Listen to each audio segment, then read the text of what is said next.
Mula sa pinakadulo ng Luzon hanggang sa pinakadulo ng Sarangani Province, positibo na masusungkit ang record sa Guinness. Mula sa RMN General Santos, kasama natin sa Balitas Rajuman Brian Oniate.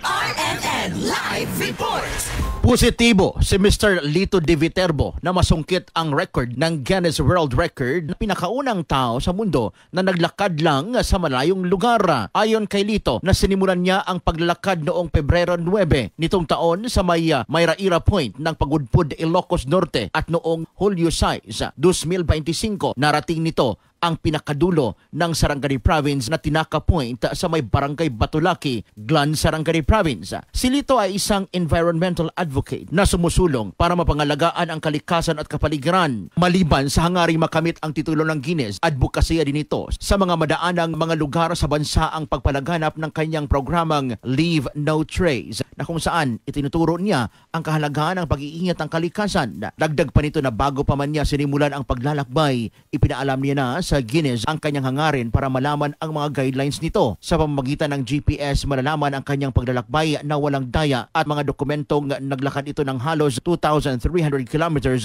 mula sa pinakadulo ng Luzon hanggang sa pinakadulo ng Sarangani Province. Kung matapos di umano na ma-validate ng Guinness ang kanyang record, siya na ang tatanghaling pinakaunang tao na naglakad ng point-to-point sa isang bansa. Kasama mo sa RMN General Santos, Rajuman Brian Oniate, Tatak RMN.